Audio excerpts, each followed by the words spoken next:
32 নম্বরকে ঘিরে আরও একটি ইতিহাসের রচনা হলো বলা যেতে পারে।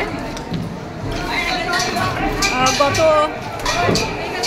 ছাত্র জনতার অভ্যুত্থানের পর এটি যে বাসভবন সেখানে থেকে কিন্তু ছাত্র জনতা যারা অভ্যুত্থানে ছিলেন, সাধারণ মানুষ, তারা এখানে কোনো কিছুই তেমন ছিল না। তারপর থেকে সব কিছুই নষ্ট করে ফেলা হয়েছিল, কোনো চিহ্নই রাখা যাবে না বলে। কিন্তু আপনারা দেখতে পাচ্ছেন এই 32 নম্বরকে ঘিরে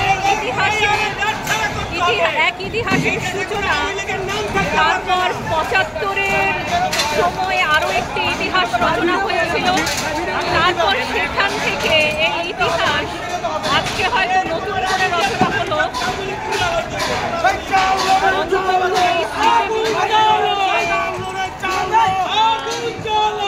বাসভবন অথবা বলা যেতে পারে নানা মুক্তিযুদ্ধের যে নানা সূতিকাগারের একটি জায়গা, সেটি আসলে পরবর্তী প্রজন্ম আর কখনো দেখবে কিনা সেটি একটি বড় প্রশ্ন।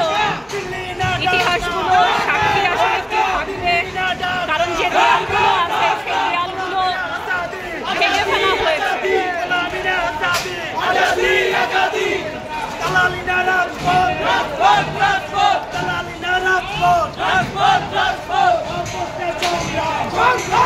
আমরা আরো কিছুক্ষণ দেখতে চাই এখানে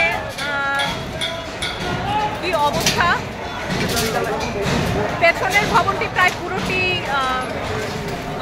জ্বালিয়ে দেওয়া হয়েছে বলা যেতে পারে।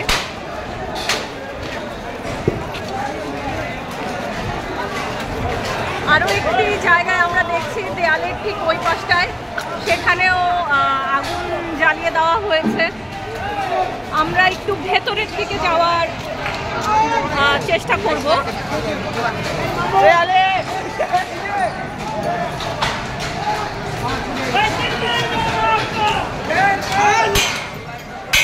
এই অংশটি যদিও 32 নম্বরের যে মূল ভবন সেটির এক্সটেনশন, বাইরে থেকে যেটি যাওয়া আসার একটি পথ। আমরা যদি একটু ভেতরের দিকে যাই, শুধু যে দেয়ালগুলো রয়েছে, ফ্ল্যাশটা একটু জ্বালিয়ে দেবেন আপনার মোবাইলে ফ্ল্যাশ জ্বালা করেন।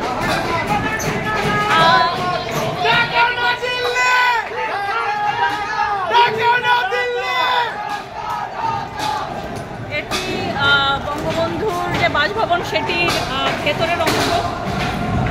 কোনো কিছুই আসলে অবশিষ্ট নেই এই মুহূর্তে। তাকগুলো খালি পড়ে আছে এবং হচ্ছে মানুষ এখানে যাওয়া আসা করছে। কোনো কিছুই আসলে অবশিষ্ট নেই। যে গৃহগুলো আছে সবই ভাঙা।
সেটি পুরোটা ঘুরিয়ে ফেলা হয়েছে।